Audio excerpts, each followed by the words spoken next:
Hello everyone, it's What a Joke. So here I'm recording this video right after the one I posted lately. So as I announced, this video will be a short guide of the key cards of the Alpha Legion and the Night Lords. So the Alpha Legions is, I think, the favorite legion of the devs at the moment. So it's a pretty strong legion with each warlords are pretty good besides Peck, but that's my opinion. We have a pretty varied card pool, which is a lot focused on stun and other mulligans and combos. It's a pretty fun legion to play, but a very awful legion to play against. And I will explain to you why. So, there are four warlords. First, the Primarch, of course, Alpharius, who has a very strong ability which was nerfed a while ago. It used to cost only 1 energy. So he basically makes your opponent draw a card and give you a copy of it. So it's basically a drawback, but the downside is that you also give that opponent an extra draw, which can be good or bad considering the situations. So he's a medium initiative, as of every Alpha Legion warlords, and he has a secret identity, which is that every Alpha Legion warlord starts as an Alpha Legionnaire.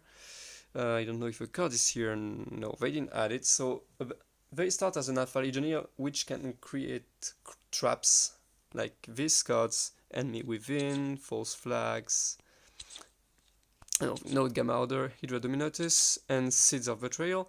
They create those for 1 energy and they start the game with 35 HP. So the Secret Identity is a card that costs 0 energy for every warlords, but not for Alpharius, because his secret identity is Secret Twin, so it's Omegon. So the cards start as 12 energy, and then it decreases by 1 at the start of every turn of every of your turns. So the ability of Omegons is for 2 energy to copy an enemy troop that is on the field and give you a copy of that in your hand. So it's also basically a drawback. Then comes Dinats, the rare warlords. So as you can see, he is basically a Loken, a weaker Abaddon with stun. He also starts with Secret Identity. Exodus, who is, for me, probably at the moment the strongest Execo warlord with Alpharius. So for 0 energy, technically, first you have to load it, and then you can reuse his ability, so you spend all the energy you have. So usually use his ability at turn 10 when you have 10 energy to deal a fatal blow to the opponent. His secret identity gives him stealth for 1 turn when you reveal, so some players decide to reveal late game to have the stealth, so be hidden from the enemy's attack, and then next turn deal a 10 damage blow. Then finally comes Peck. Peck used to be my favorite warlords, but the secret orders were kinda nerfed. I don't really know if... Yeah, they were kinda nerfed because they used to stay on the units they were played on. So Alpha Order, the weakest one in my opinion, you just swap a troop, which isn't very useful in my opinion. Delta Order, so at the end of your turn for only once now, the unit with this order stun and damage your warlords. It's of course only the opponent's unit that can receive Gamma orders in general, secret orders. Gamma orders is probably the most used ones. You use it generally on heavy attack units, like a Glaive or a Malogust or any buffed units. Basically just attack the enemy's warlord instead of you. And finally Omega Order, which was pretty useful for me when I played Iron Warriors with the Dominators on the field, because when they had this secret order, basically every unit I played was killed, which gave a huge buff for my whole hand. So okay, here are all the traps and secret orders, so I will now tell you about the key cards, really the most important ones for the Alpha Legion. First, Aleph Null Veteran. a very, very strong card in my opinion, because they received a buff recently. They used to stun only troops, and now since last update, not the last update, but 2 updates ago perhaps, they can also stun the warlords, which can really save your ass in most games. Then the Ghost Legionaries, very, very useful with Alpharius. Basically they gain +1/+1 when your opponent draw a card, so if you play them for at 6 energy, you play them at 6 energy, you use Alpharius ability and then Nectitio Divinatus, and they basically get a +3/+3 buff, since next turn the opponent will draw another card. So they basically become a 5/6 for 6 energy. And the opponent will usually try to kill them as soon as they can, since they are really too dangerous for that. I don't really think that Honorius Rhino is a very important card, but it can be very useful. It's a cheap frontline with 4 HP and a decent effect. Then the Fortronus Veterans, also very useful. They got a decent body and attack, but only if they have more than 5 cards, so 6 cards minimum in hand, you can stun the target. But deal 2 damage for 4, plus having a unit on the board is also pretty good. Then, one of many, the Infamous. It receives a nerf due to the Secret Orders nerf, Secret Identity nerf a while ago. Because as Alpharius, you could heal like 15 HP with one of many if you got him. So now you only heal 5 plus 5, so 10 HP with Alpharius. And only 5 HP with any other Alpha Legion Warlords, I think. The Saboteur Squads. Very, very annoying card to play against, because you just decrease the enemy energy by 1, which can totally break his tempo unless he's playing Soul or Emperor's Chingens in general.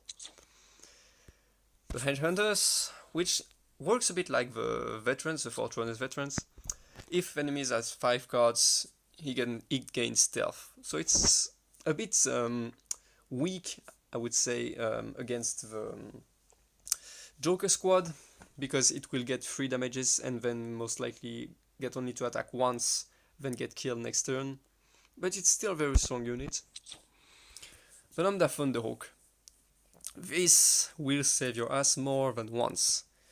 Not only you deal 4 damage to the warlords or to any other units, but you also stun adjacent units to that troop or warlord that you target with it.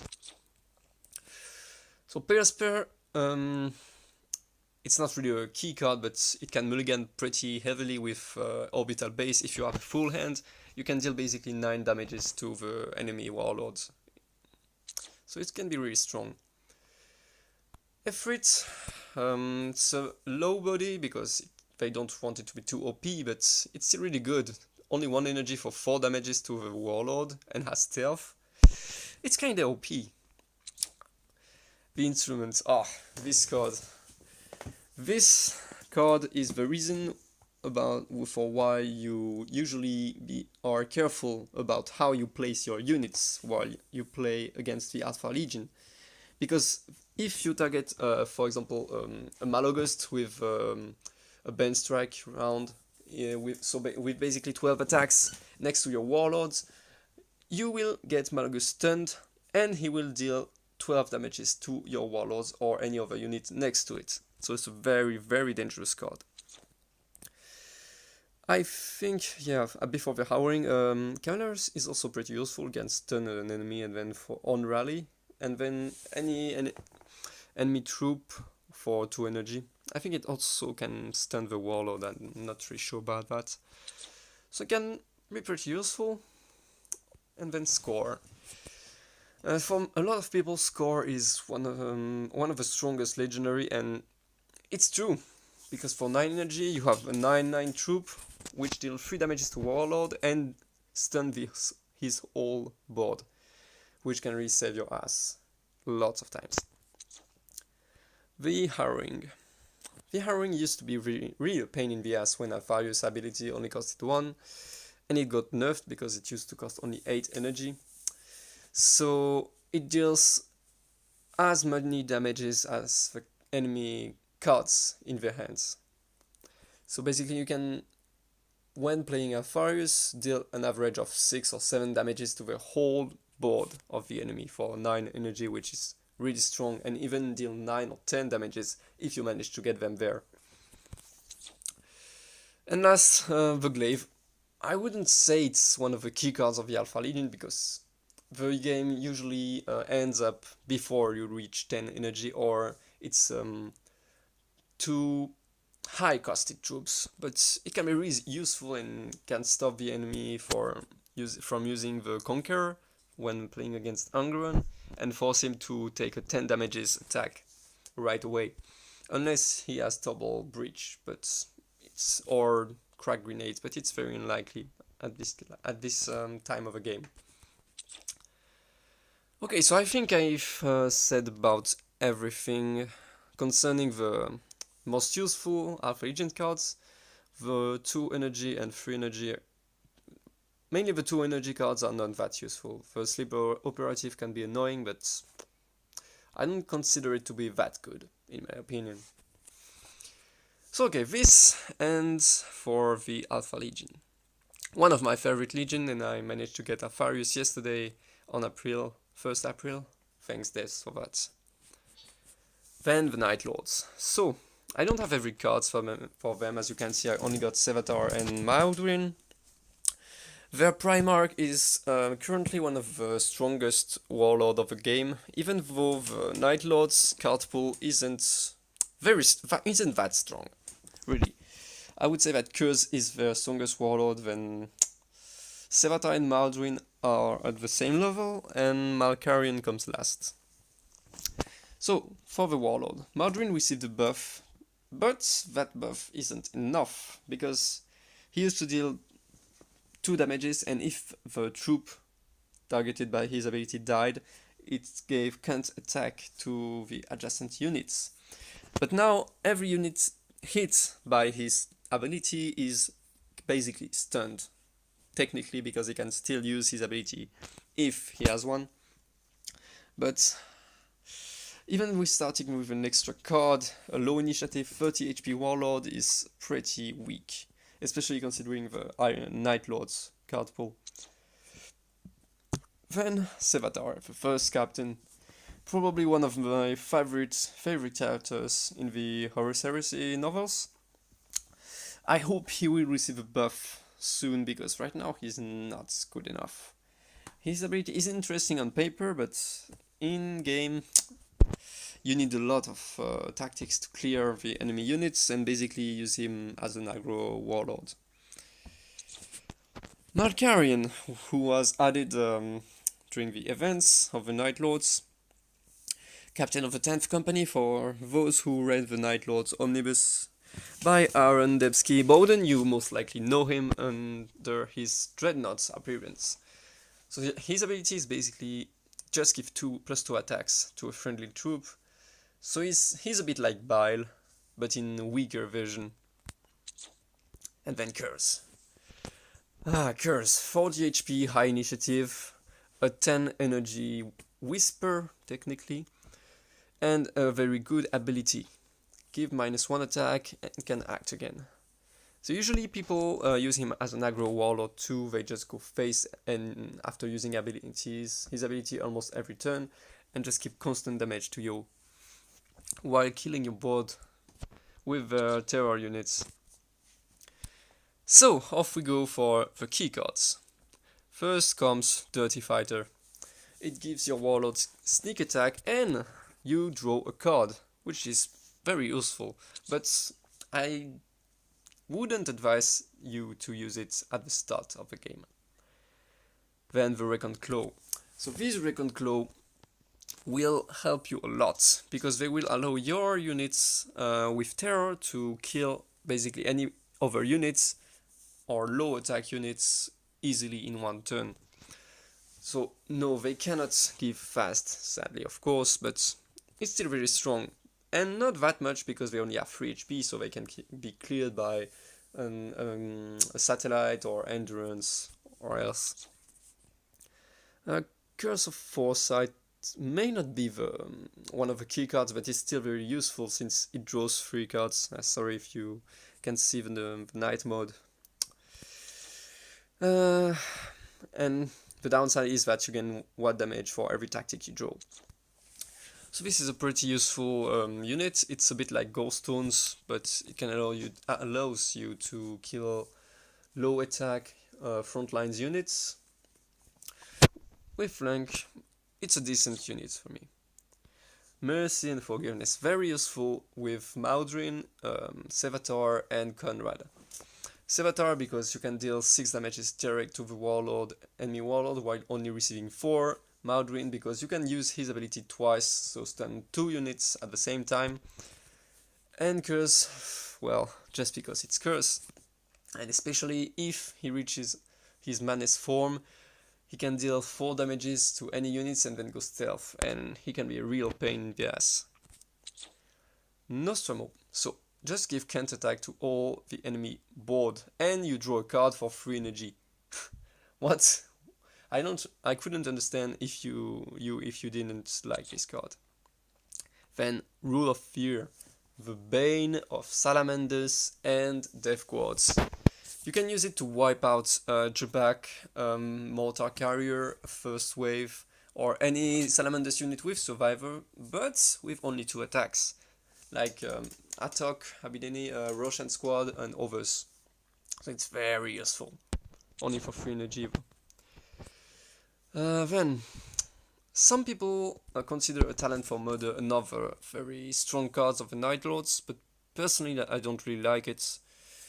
But I admit that if you got Sneak Attack, it can be very useful. You can kill any unit, or just put it to 1 HP and then next turn use an Artillery Strike or any area of damage cards and kill this unit. So it can be useful, but it doesn't negate Survivor, so be careful.